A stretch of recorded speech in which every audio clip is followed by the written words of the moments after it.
Once upon a time, beyond a heathery wall of pillows, in a land of mattress-dressed mountains, a tale began which would cross dimensions and span lifetimes.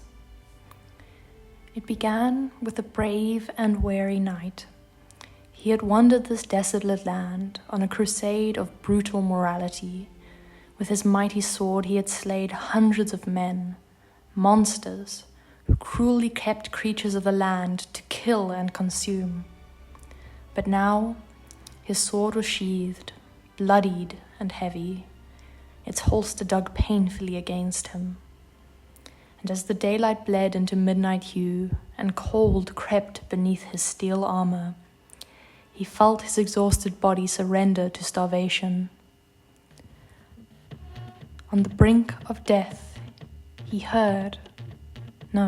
felt a thrumming, drumming tune vibrate the ground beneath him. It gripped his warrior's heart, quickening its somber beat. Faster and harder he heard it thump, and with this musical muscle, he found the strength to stand, to follow the tumultuous trail. It led him to a thick forest of massive trees with gnarled roots. The music built to a crescendo, and his breath howled as he waited for the beat to drop. But it was held off on the edge of anticipation as he entered deeper into the forest of the fairies. Glowing mushrooms sprouted all around him as he passed through a final arch of twisted wood. And then he was blinded by dancing laser beams of psychedelic lights, dancing wildly. Blinking and stumbling back, he recovered himself and looked again at the scene before him. All around him were moving bodies of the strangest creatures, colorful and magical, fairies, ghouls, and goblins dancing, jumping, and beating the earth below with heavy thuds. Arms reaching for the stars as though to say, "Watch us dance and know what it is to be alive."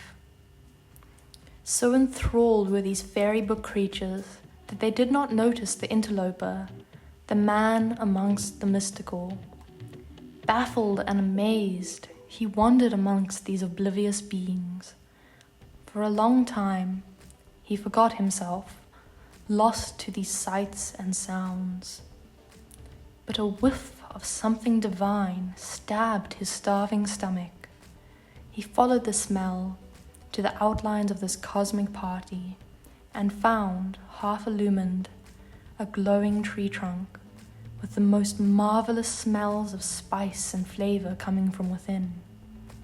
He approached the trunk cautiously, but his fear was abated by the smile of a kindly creature.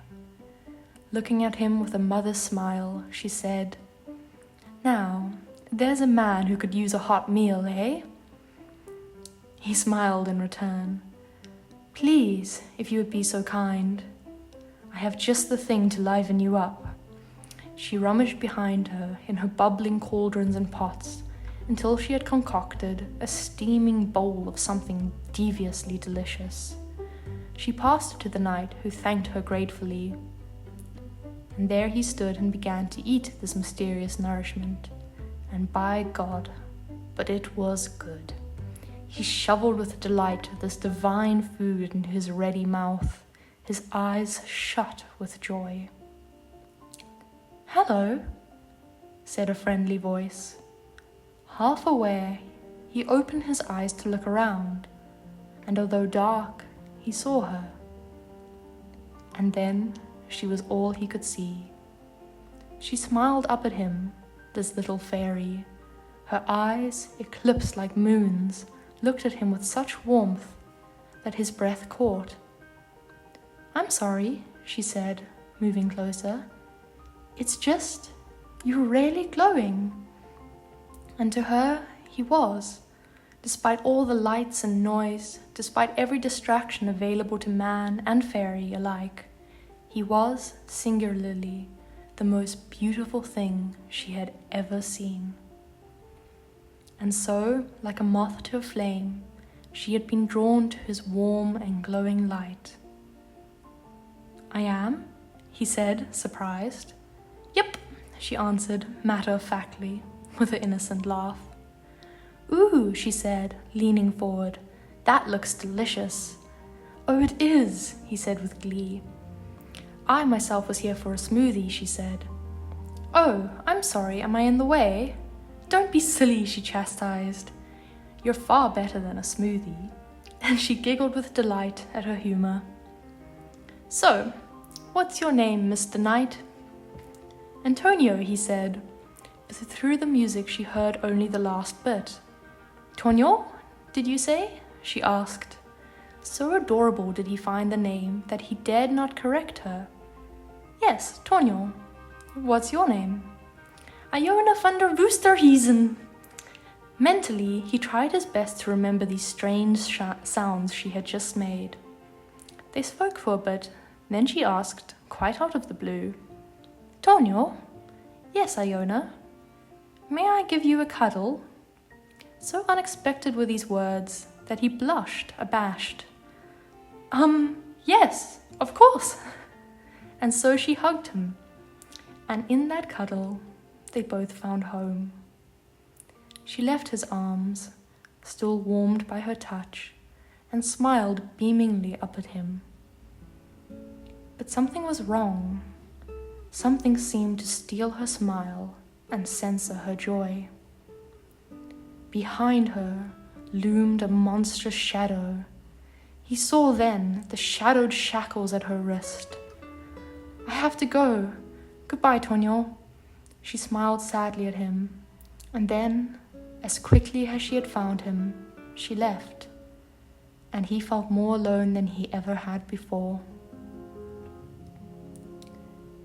He wasn't sure when he had fallen asleep, but when he woke, laying against the trunk of some tree, the sun was rising faintly over the mountains, its dappled rays reaching feebly.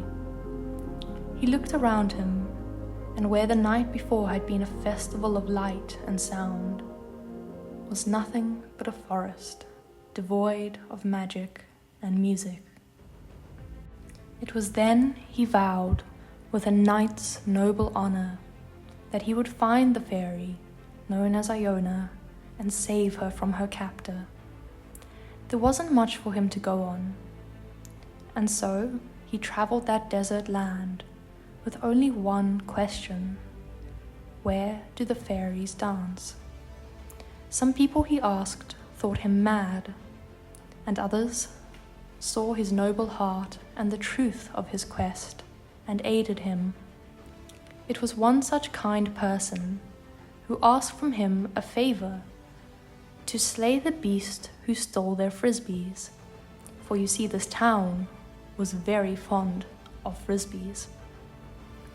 And so the knight set out to the caves, where he found a vicious, snarling beast. He drew his mighty sword, and the creature hopped forward excitedly, wagging her tail, thinking the sword a stick, and this a game. The knight was confused, but soon found that this monster was nothing but an adorable pup. And it was so that he found a companion for those lonely days spent scouring the land in search of fairies. Many moons passed in this way, him upon his steed, searching, until one day, at a tavern, the knight overheard a drunk relay. I saw them, as real as a dream, the fairies. They were dancing to this unearthly music." The knight, hearing this, was overcome and gripped the man by his shirt and said with menace in his voice, Where did you see this?" The man stumbled, scared by this fierce knight.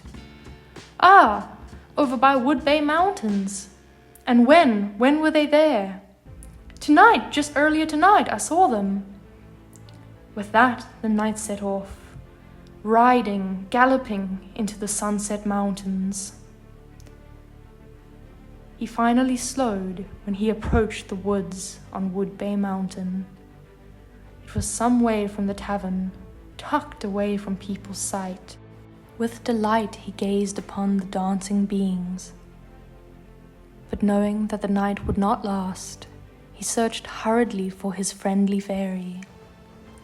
But while he searched for her illuminated light, he heard a cry, "Tonio!"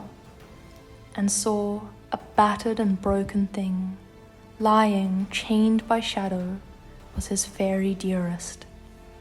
"Run," she said, her eyes swelling with fear.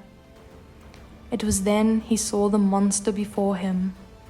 Towering, shadowy death eclipsed him, with foul stench and evil eyes. But he was not afraid, because he knew, no matter the cost, he must save the fairy. He drew his sword and charged, slicing through the putrid black substance. The beast screeched in pain and swung one long, sharp tendril towards him. The knight jumped, barely escaping its bite, but without his seeing, the monster swung another arm, which sliced through the knight's chest armor, knocking him to the ground and his sword far from his reach, to the foot of the chained fairy. The monster loomed over the knight, drooling as it prepared to devour him. And as the knight struggled desperately to stand, with the creature's head hanging just above him, the fairy grabbed the sword by her feet with a heavy heave and swung it down, cutting her chains, freeing herself. "Tonio!" she called, throwing the sword towards him with an unnatural strength. The knight caught it, and before the shadow could claim his life, he hacked its head off with one clean stroke. The dismembered head screeched hopelessly as it was flung from its body. But as the last note of agony sounded, the shadow's remains puffed away into nothingness. The fairy ran to the knight, throwing herself into his arms. He grunted with slight pain and great delight. "You saved me," she said, tears glistening in her eyes. "No, little fairy," he replied, smiling down at her. "You saved yourself." And then he bent down and kissed her with all the love in the world. Long after the homeless shadow was vanquished, the knight and his fairy lived happily ever after in a home of stone-made love, filled with creatures of sizes great and small, in far greater numbers than the knight could have ever guessed. And in this home of radiant joy they lived, more content within themselves than the moon's ancient light, two parts of a completed whole, joined forever in lasting, goofy, strange, free, and forever growing love.